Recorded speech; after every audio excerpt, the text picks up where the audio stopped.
دايما بيبقى فيه حماس كده لما لاعب جديد ينضم الفريق، وخصوصا بقى لما يكون لاعب دولي زي عز الدين أناحي، والناس كلها مستنية تشوف أول ماتش ليه. أكيد. أول ظهور ده بيبقى عليه كلام كتير. المصادر اللي معانا النهاردة أغلبها من إسبانيا، مركزة قوي على أول مشاركة رسمية لأناحي بتيشيرت جيرونا الجديد في افتتاحية الدوري الإسباني. فاحنا هنا هنحاول بقى ندخل في تفاصيل الأداء ده، نحلل شوية للمصادر دي قالته، ونشوف الصورة اللي رسمتها لأول خطواته هناك. والمباراة الأولى دي يعني دايما ليها طعم خاص. هي مش بس اختبار للاعب نفسه، طبعا. لا دي كمان بتبين هو هيندمج ازاي بسرعة مع طريقة اللعب مع اللعيبة الجديدة وفي دوري قوي زي الإسباني ده.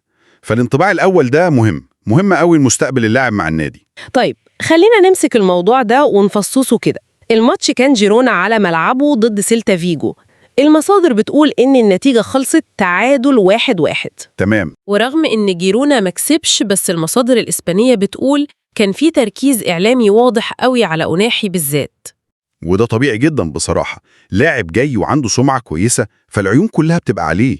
الكل بيبقى عايز يشوف الصفقة دي أخبارها إيه، هيقدر يثبت نفسه في الدوري الجديد، محتاج وقت يتأقلم ولا هيدخل على طول. فالاهتمام ده منطقي، وهو جزء من الضغط اللي بيعيشه أي لاعب في بدايته يعني. أول رقم بقى المصادر اتكلمت عنه لفت النظر، هو إنه لعب 80 دقيقة، يعني قرب يخلص الماتش كله. للوهلة الأولى كده ممكن حد يقول ده كتير قوي على لاعب لسه بيلعب أول ماتش رسمي ليه، مش كده؟ إيه دلالة الرقم ده؟ لا، ليه دلالة قوية جدا كمان. إنك تلعب 80 دقيقة في أول ماتش رسمي في افتتاحية الدوري، دي رسالة واضحة قوي من المدرب، معناها إن في ثقة كبيرة في إن اللاعب ده جاهز بدنيا وفنيا، وإنه مش مجرد بيجربه أو بيدخله بالتدريج. يعني مش بيجس النبض بس. لا خالص، دي مشاركة أساسية بتوضح إن المدرب شايفه عنصر مهم في خططه من أول يوم، ومستعد يعتمد عليه لوقت طويل في الماتش.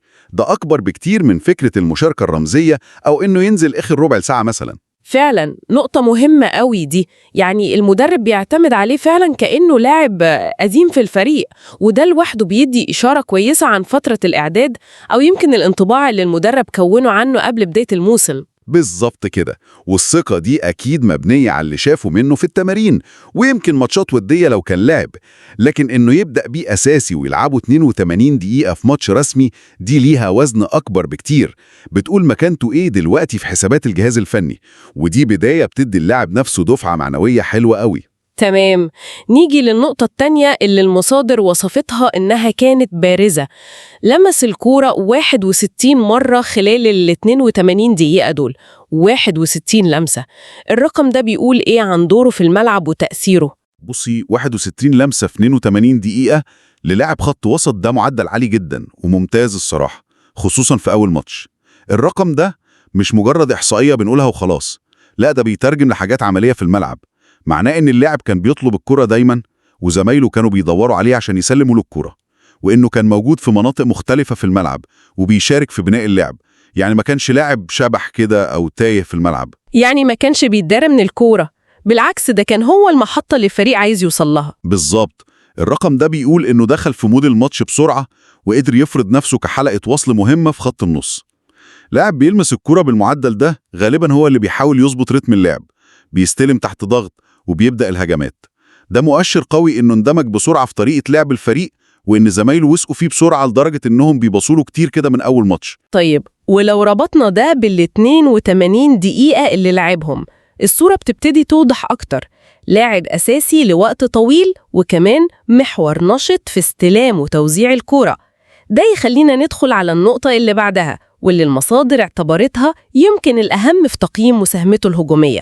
أهميته بقى بتيجي من إنه بيقيس قدرة اللاعب إنه يشوف الملعب كويس، وإبداعه في إنه يكسر دفاعات الخصم، وقدرته إنه يحط زمايله في مواقف خطيرة قدام الجون.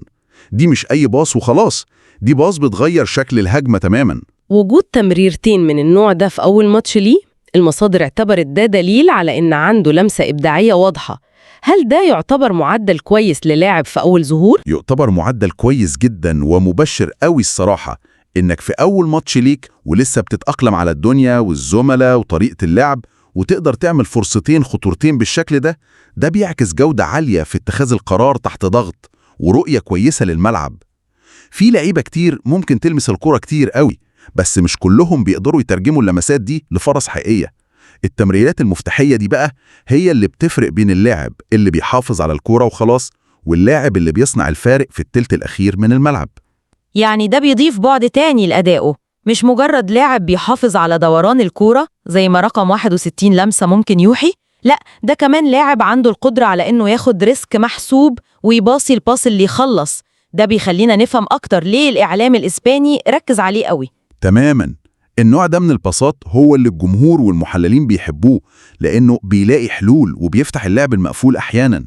إن يبقى عندك لاعب خط وسط يقدر يقدم الإضافة دي بيبقى كنز لأي فريق، والمصادر لما ركزت على النقطة دي هي غالباً بتقارنه بباقي لاعيبة النص في الماتش، أو يمكن بالتوقعات اللي كانت عليه قبل الماتش. ممكن حد يشوف إن تسديدة وصدها الدفاع دي مش حاجة واو قوي يعني، بس هل ليها معنى في سياق تحليل أول ماتش؟ أكيد ليها معنى. اللي يلفت النظر هنا هو تكامل الأدوار اللي ظهرت في أول ماتش ده. إحنا شفنا لاعب بيشارك في بناء اللعب 61 لمسة، ولاعب بيصنع فرص لزمايله 2 تمريرة مفتاحية، وهنا بنشوف لاعب بيحاول بنفسه كمان لما الفرصة تيجي. محاولة التسديد دي حتى لو اتصدت أو ما جاتش في الجون بتقول كذا حاجة. أولاً الثقة في النفس والجرأة الهجومية، مش خايف يجرب. تانياً قدرته إنه يوصل لمناطق قريبة من المرمى تسمح له إنه يشوط. تالتاً إنه مش لاعب سلبي بيكتفي إنه يباصي، لا عنده رغبة إنه يبقى فعال هجومياً بشكل مباشر. يعني مجرد إن النية والمبادرة الهجومية دي موجودة في أول ظهور ده في حد ذاته شيء كويس، بتكمل الصورة اللي رسمتها الأرقام التانية. بالظبط. لكن النقط اللي ناقشناها دي كانت هي الأبرز في التغطية الإعلامية اللي وصلت لنا، وغالباً ده اللي بيحصل في أول ماتش. التركيز بيكون على الإضافة اللي قدمها اللاعب الجديد. مفهوم. يبقى التركيز كان على بصمته الواضحة في بناء اللعب والمساهمة الهجومية. طيب كده نقدر نقول إننا غطينا أهم النقط اللي المصادر اتكلمت عنها بخصوص الظهور الأول لعز الدين أوناحي مع جيرونا. كانت بداية قوية ومبشرة جدا زي ما المصادر وصفتها، وقدر من خلالها يظهر جزء كبير من إمكانياته بسرعة في أجواء الدوري الإسباني. وهنا ممكن نطرح نقطة أخيرة كده للتفكير ونسيبها للمتابعين يتأملوا فيها. الأداء الفردي الكويس ده حاجة، وإن الفريق يعرف يوظفه صح ويستفيد منه لأقصى درجة دي حاجة تانية.